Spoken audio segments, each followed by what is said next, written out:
and then should be able to, put down items into the world, pick them up, have that be saved. And then we also, let's do it this way. So if we drop all these,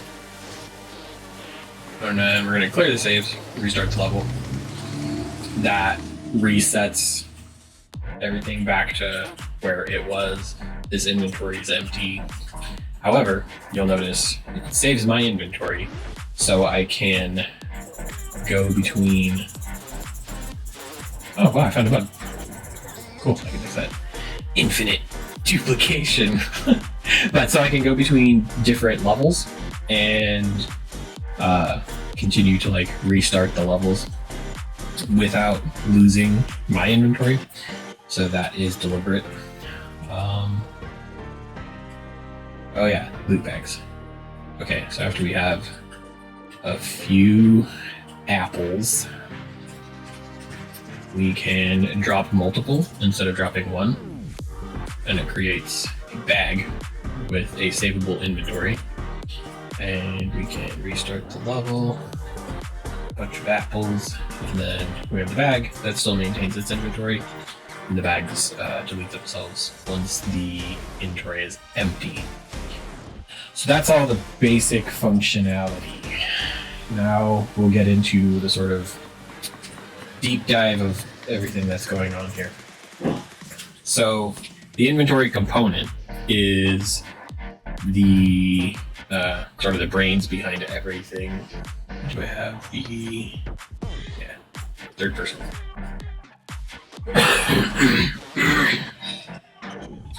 So we have this set up so you can add an inventory component or even multiple inventory components to other actors, which actors are just objects that are meant to be seen in the game. So as you can see, there's not a whole lot going on with this third person character. We pretty much just add the inventory component. For my purposes, I moved the camera a little bit so it's sort of over the shoulder. That's just sort of a preference thing. And then we added this, so there's a targeting reticle.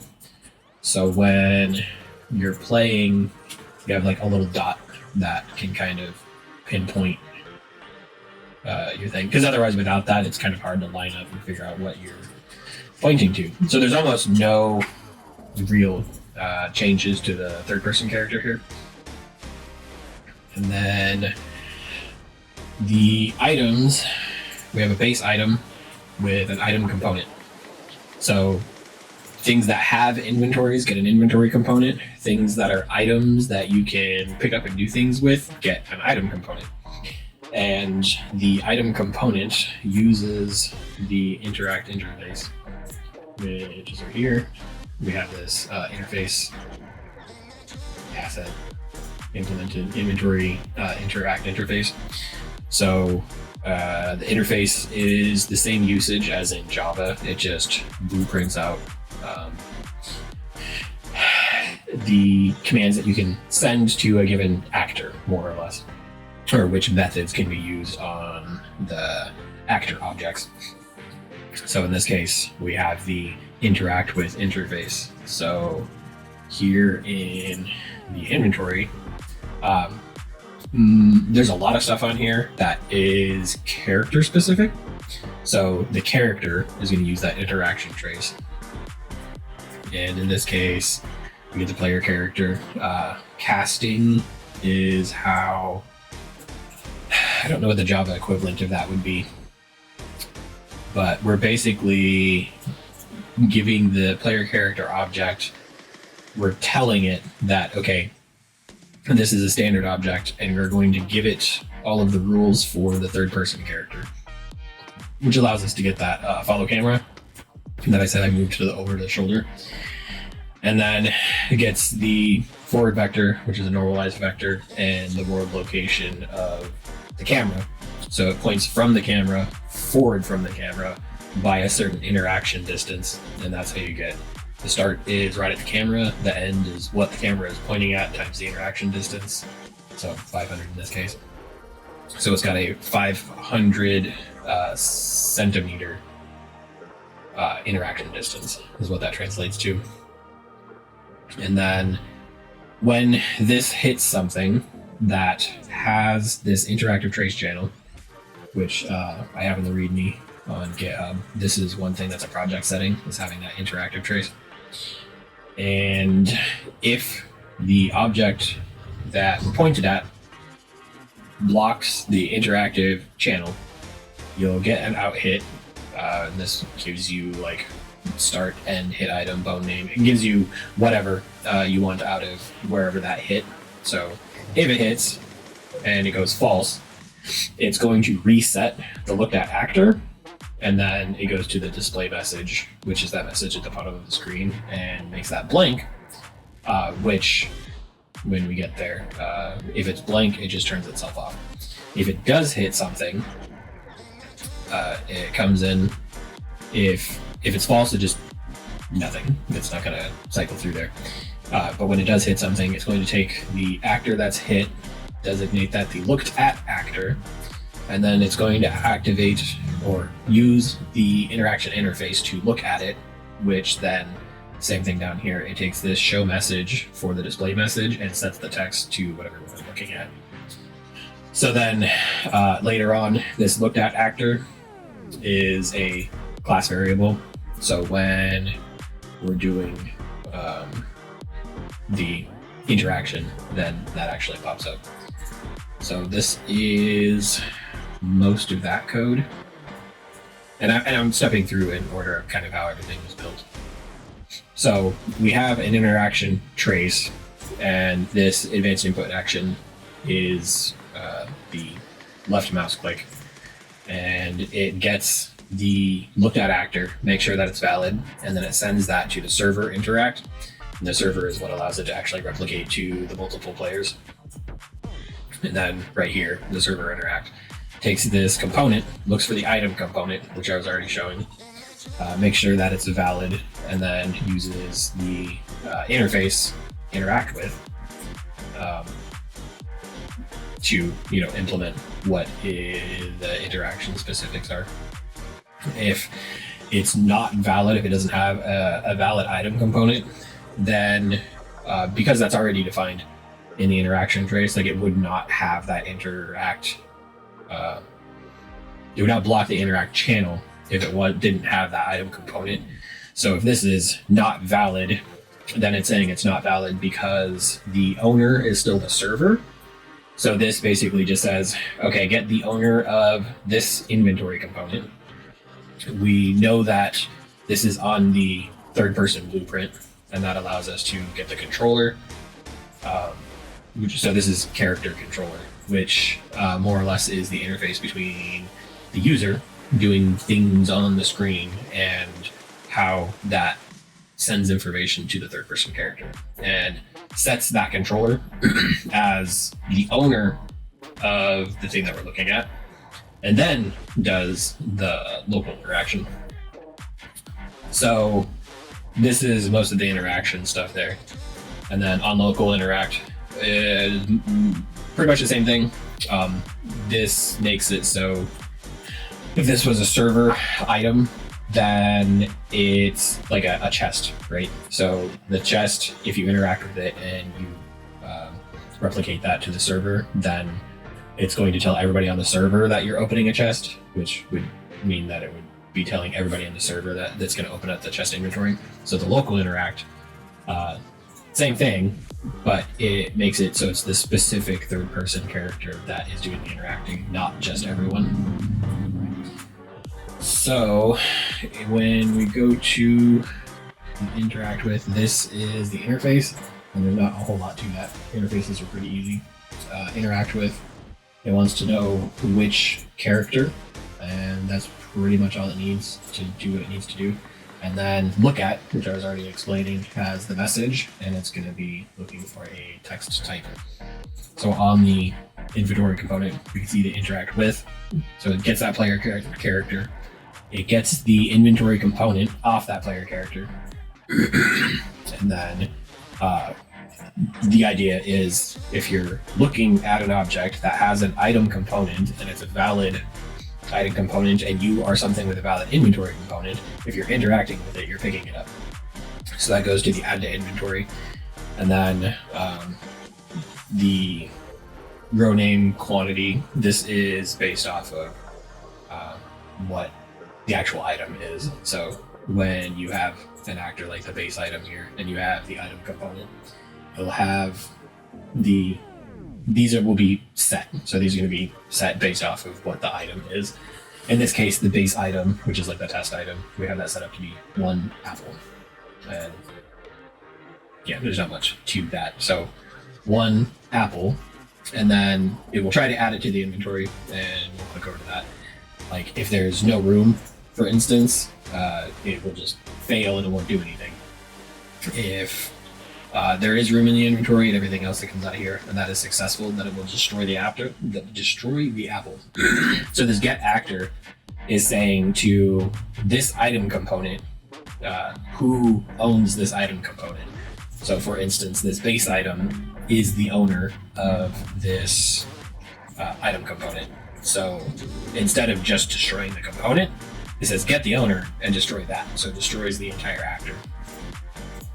So back over to add to inventory, we have quantity and an item ID. These are what are passed into this from the item component. So in this case, it's the 1 apple. And here we need to set that the quantity remaining there. It should be local. Yeah. So this is because if we're manipulating the variable and there's more than one of them, for instance, if we go to reduce that number and then it fails, we don't want to be affecting the actual value on the item component, or rather the value of the actor that's holding that item component. So while loop, the quantity remaining, if it's greater than 0 and it hasn't failed, which there's some fail conditions on there, like if the inventory gets full, then it's going to keep trying to add the item to the inventory one at a time until it's either full or there's some other failure. So in this case, there's a helper method to find a slot to put that item in. So finding like an existing slot. So if you already have some apples, it's going to try and add to that first. So if there's a slot, it's going to add that to the stack, and then it's going to decrement the quantity remaining. In our case, that just sets it to 0, but if you have like 3 in that stack, then it's going to try and add 1 at a time. If there are no existing stacks of apples, it's going to come down, and there's a helper method for any empty slots. And if there's no existing stacks and there's no empty slots, it's just going to mark as failed. This is saying the inventory is full. There's nowhere to put that apple. If there are slots, but there's no existing stacks, it's going to create a new stack, and then it's going to take that apple from the item ID and add 1 to that inventory slot, and then decrement the quantity remaining, and then it goes back into the while loop if there's still some left. So create new stack is relatively simple. The inventory content is just an array of these item structures. Pretty simple there. Remove from inventory is a lot of the same stuff. So we have which index of the content array that we need to remove something from. So it takes the content array, gets the MID, the quantity, sets those as local variables. So we can handle those without screwing up the array if it doesn't work properly. So this sequence is basically, we get to decide whether we're removing just 1 or the whole stack. And in the event that there is only 1 and we're removing only 1, that is the whole stack. So this removes 1 and then drops the item based off of the class back into the world. And this removes the entire stack. And drops those items into the world. So server drop item, same idea. We have this item ID, we have this actor, the item structure, which contains all of this information in here. So if we're dropping it, then if it's, so this is sort of convoluted logic, but if the item has a loot container and there's more than one of them, it's going to drop the loot bag, and then it's going to add those items to the container that is the loot bag. So it creates the loot bag, gets these items, or gets this inventory from the loot bag, and then adds those items to it. Then if it's just a single item, same idea. It just drops, the apple, for instance, which is the actor class. And then we have a helper method here for how it spawns it into the world for the get drop location, which is very similar to the interaction trace. Basically, this takes a trace from the character, the owner of the inventory component in this case, and it says somewhere in front of you in this random unit vector in a cone in degrees. That is basically a normalized vector in a direction, in a 3D direction. And then we multiply that by 150, so that's 1.5 meters. So about 1.5 meters in front of the character, it is going to pick a line that goes 5 meters up and then points straight down through whatever they're dropping it on. And it's going to find where that spot is in the world, wherever that hit is. So it can hit anything that is visible in this case, so pretty much anything in the world.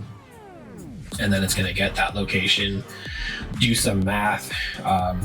This has some variability, so it will drop from like bigger or smaller heights. This is kind of like flavor, and then the random rotation, added that in there. So then when we drop things, it ends up with a drop location that's about 1.5 meters in front of the character, and then it gives it this transform, and then pops it into reality. And then some of this stuff I was playing with, like in the event that it doesn't get a hit trace, I'll be building out some logic for that. But right now it's not using it. Right now all it does is get the transform and plug it in. And then we could also alternatively consume the item, which if you eat the apple, you're not dropping it on the ground. But the way that it handles effects, like if it's going to increase your life or whatever, like in this case, if you take an apple and you use it, it sends to the server applying infinite res, and then it sends it to player 1, which is this one. It says applying infinite res.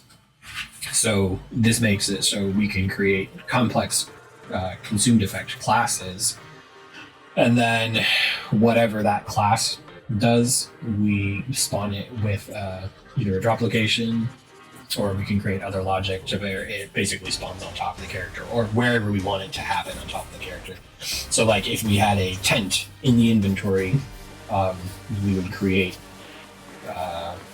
logic for that tent. But in this case, since there's no locality to something like, gaining life, then it just spawns that effect. Remove transfer slots as a function of the drag and drop operation. So this is fairly complex. So we have the local slot content, and then we have the source index, the source inventory, and the destination index. So if we have another inventory, we have something in slot 3, from a box, and we drag and we drop that, there's logic elsewhere in here that says, okay, it's coming from inventory B from slot 3 into this inventory. So this is the destination inventory, so we don't need to source that again. And which index, so which slot in this inventory we're dropping it into. So for this, we have the originating inventory. We get what content was actually in that slot. and then we create this little slot structure, or the item structure. It's the same thing.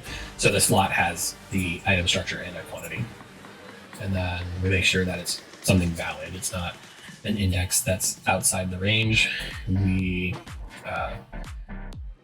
This is where we talk about whether there's an existing stack or not.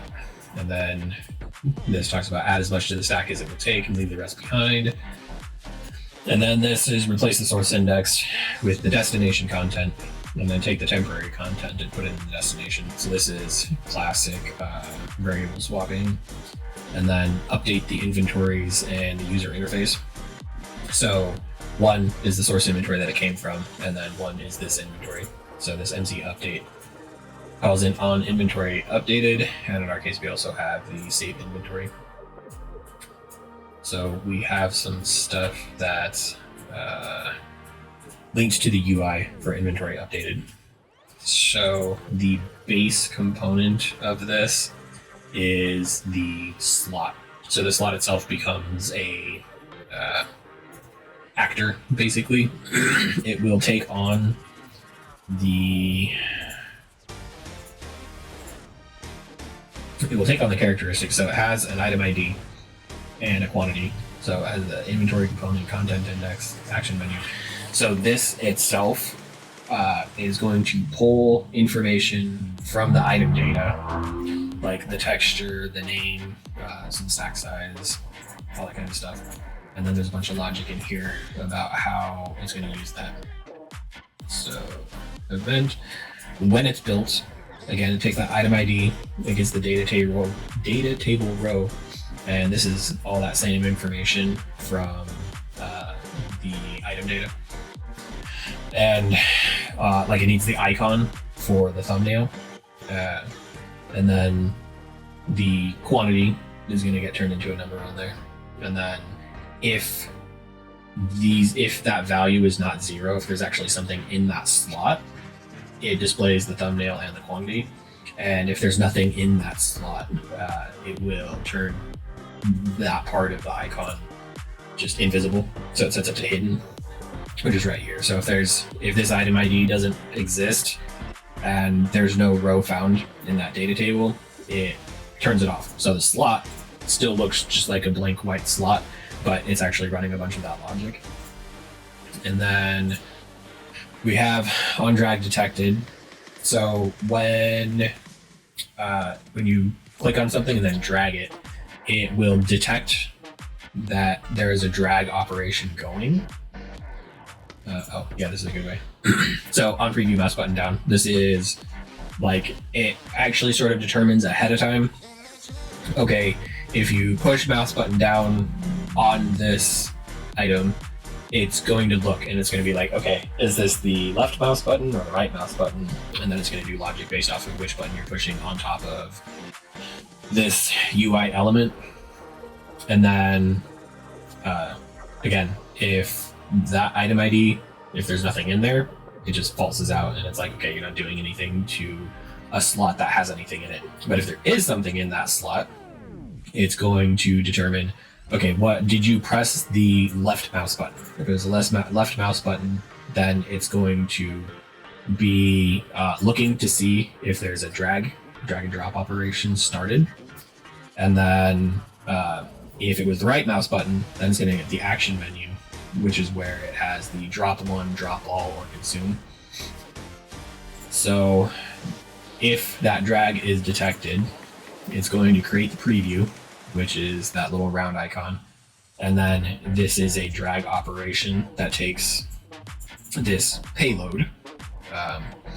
You can designate it differently, but in our case, we wanted to take the entire component in the index as separate things in order to determine the payload.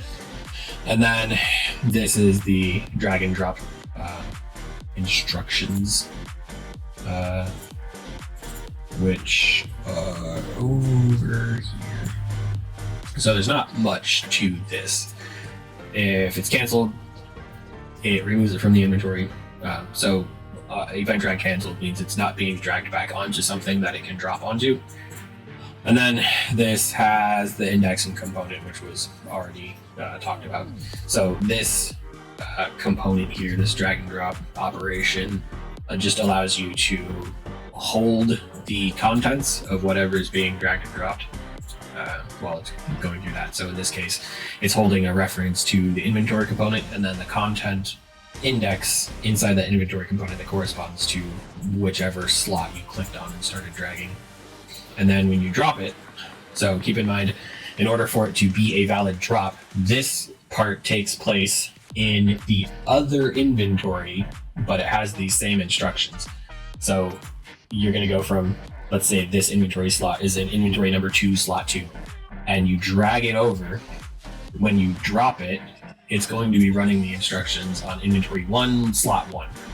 And this is saying, okay, we're going to cast to the inventory drag drop operation, which is holding the inventory and the index, which you pull those out from this drag drop operation.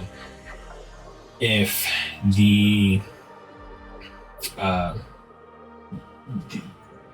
this content index and this inventory index are the one that belongs to wherever you dropped it, and this content index and inventory component come from where you dragged it from. So if they're not equal to each other, it's going to transfer slots. If these are both equal, if you drag it from one part of the inventory back onto the same part of the inventory, it's just going to false out and not do anything. So we already looked at part of the transfer slots, which it has a server version because it needs to be able to deal with the multiple components happening on there. It's not just on the player. So if you're going and interacting with the chest on the server, or in my case, this burlap bag, that's on the server, and you as the player don't have authority over that. But this is saying, oh, we're going to create this event that runs on the server, and then we're going to run transfer slots on the server. And then we're back to this part where it's taking that operation. And then that's all of that. So we have most of this is flavor. So when you pull an item out and drop it, it sets the physics simulation to actually run for, in my case, 2 seconds, and then it turns it off. So you don't end up eating up a bunch of resources just simulating physics on something that should just pretty much be sitting still. You can obviously change this on a per item basis, but as a base item, like, you drop it, it rolls around a little bit, and then it just freezes in place. And then after that, if it's not flagged as an item that is already from a save, then it will add it to the save file. So why this happens is if we're spawning an apple from the save, we don't want to keep adding multiple apples every single time we reload, because then we just got an item duplication glitch. So, and then when it's destroyed, basically the same idea. Game mode controls the level, which is like the map. It goes through, it gets so this is the array of the actors that are removed, and then it adds itself to that array. In this case, right, this is when they're destroyed, so we don't need a location of where that item is destroyed from, and we don't need the respawn class because these are all things that we're removing. But this structure I wanted to be able to use for items that we were putting into the world and items that we were taking out of the world. So in this case, it just keeps track of that actor reference, and then it will delete it later when we restore the save game. This looks for a slot. We have standardized slot names set up in the save game files. And then in this, okay, this was part of my debugging. So we probably don't. Yeah, anyway, every time you add something to the save game file, in here I have this set up to where if I want to debug it, it adds the item, and then at index whatever on the save game file. So it's just debug stuff. Where are we at? Transfer item data. So we talked about this item data, data table. That's super commonly used. So we have a helper for that. We talked about the drop location, consume item, query inventory. So this actually starts building out stuff for like a crafting system. If you need 3 apples to make an apple pie, and you need to check and see if the player has 3 apples, not necessarily all in one stack, then it's going to check through this. It's going to look through all of your stacks, your entire inventory, and come back with an actual found quantity, and then return that. And it'll be like, yes, you can make an apple pie. Is empty, so this is useful for like the loot bags. When you remove everything from the loot bags, they despawn. So this is literally just, you're checking, you're going through the entire inventory array and seeing if there's anything in it. If there's anything in any of those slots, if any of those slots are not blank, it does a return node and this ends up being false. If it makes it through all of them, then it's true. So save inventory. This is pretty much the same as what we did for saving the slots. So in this case, if the owner is the player controller, so get owner, if the owner is the player character, then we're going to save the inventory as a player inventory, which is in the game instance, which is what allows us to take that player inventory and take it to other levels. And if it's not the player's inventory, then it's going to save it to that level, which is in the game mode. And this, it's got the level save, and then itself is the inventory object, and then it's got the content, which is the array of the contents. It saves that.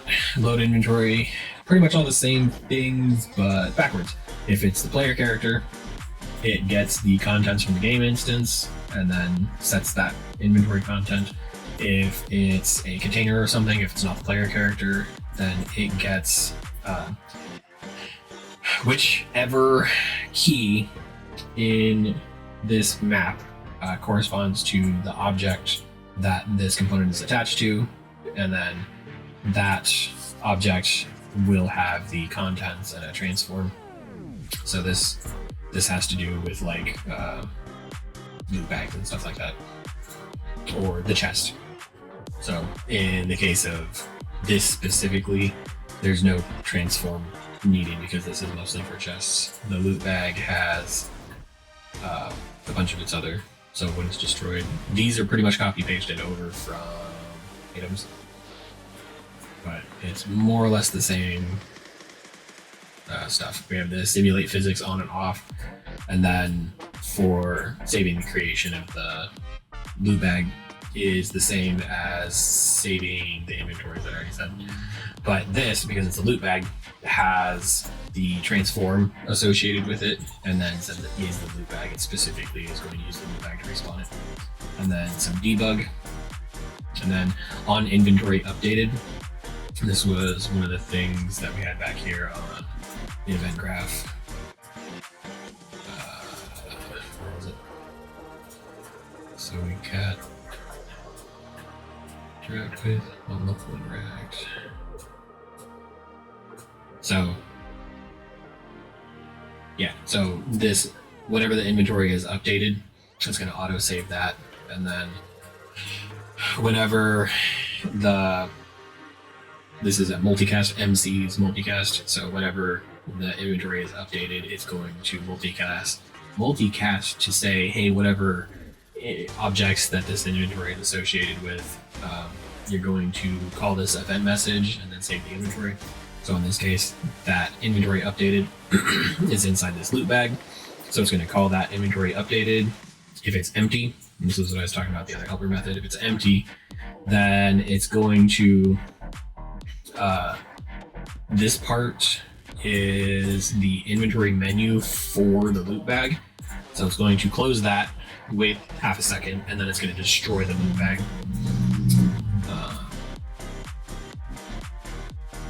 Yeah. let's take a look at, so the base containers. So this is like the chests and stuff. Pretty straightforward here. We have the inventory component. The inventory, again, it does most of the work. And in this case, the only thing that is really performed on the chest itself is to say, okay, if the player interacts with this chest, open up the inventory. So that part's pretty easy. And then I'm pulling things over from the other side here. We have the in-game menu, which has the, this is what clears the saves and then restarts the level. And then that's pretty straightforward. Clear the saves, we say, okay, get the game mode, cast that to our survival game mode. We get the slot name and then delete that slot if it exists. And then same thing with the game instance. So game mode is the level, game instance is the character. So we delete both. And then this just gets the current level name and then reopens it. The UI interface stuff, when this screen is built, it takes the input mode character and says, okay, focus on this, and then show the mouse cursor. And then when we destroy it, it's you lose the focus, you set the input mode back to the game, and then you turn off the mouse cursor. And then this is how we close the menu while we're inside it. So it's got focus, and this allows you to hit Tab, I for inventory, or F is our interact key to close the in-game menu. And then the grid. This grid is what contains all of the inventory slots. So the grid is mostly just a container for those slots. It grabs this event when it displays the inventory. It will grab the inventory that is trying to display. It's going to clear all of the slots and then rebuild all of those slots from the inventory component that you're trying to display. And then same thing, whenever the inventory is updated. So if you're moving things to or from the inventory, they will be logically moved, but they're not going to update on the visuals until you tell it to. So in this case, as the inventory is updated, it's going to clear the inventory back out and then rebuild it. So, and then same thing, we've got, creating the event, inventory's been updated. So these messages send up to the inventory components as previously mentioned. So the container inventory is almost exactly the same. The only thing that's different is instead of just being one inventory grid, it's actually got the inventory grid of the player character, and it'll display that. Oops. So that's the player character, and then that's the container. And then this is the same as the in-game menu for clearing the saves and stuff. So we got that. We got the base item, loot bag. Let's see here. Let me pull this over. So this is the save logic for game mode, which is the level.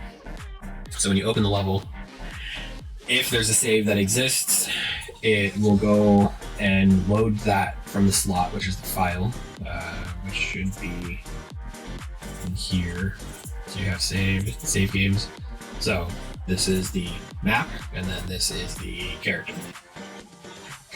So it loads that from a file and then retains that as a variable inside the game mode. And then in this case, it resaves it once it's open. And then this same thing, there's things that have been removed, things that have been added. And then if it's one of the items, it's going to cast to that base item class, which has all the logic, and then it's going to get the class that is being used on that base item for opening it back up, and then it's going to spawn that at the spawn transform, and then there's some debug. If it was something that was removed, so like I was saying in the preview, right? It adds everything that's ever been added, and then it removes the things that were removed after that. So this is kind of a cumbersome way of doing it. But after it's added everything, it removes anything that was originally removed. And then here we have all of like the loop bag logic for, we take that level save, we get the containers that were still in there, and then spawns that loop bag at that transform. So, and then again, if that bag is empty, then it's gonna just turn around and destroy it, because that's the only way to destroy the loot bag really, is to empty it. So that's the same logic. And then we got, this is part of like my stretch goal, is to take this save logic and turn this into a save component. This is not fully implemented yet, but the idea is to make it so instead of having to put separate save logic on each actor that you want to be able to be saved, that we just take the save component and then implement it as we need to. So we're already seeing all of this. It's the same logic. I'm just trying to migrate it into a better package. And then this level save is actually the structure of the save file. So these things being removed, it's got the savable item data structure and an array of those data structures, and then same thing for the actors added. So I used the same savable item data for actors removed and added, so I can just reuse that logic. And then containers are weird, so I'll need to either do more work to the savable items to also include the inventory component, which may be the way to go about it. But right now, this is just a map with keys. So this is the object that saves the level. So that's all those actors added and removing. This is the object that saves the player's inventory. So this is a lot easier because this is just the slot structure. If the player has an inventory, it's going to look for this and then fill it up. So this part is controlled by the game instance. So same idea here. If there is a save game, load it. If there's not, make one and then save it. And then we have we already went through this. So level save is used by the game mode, and then the survival save is used by the game instance. I think that should be everything.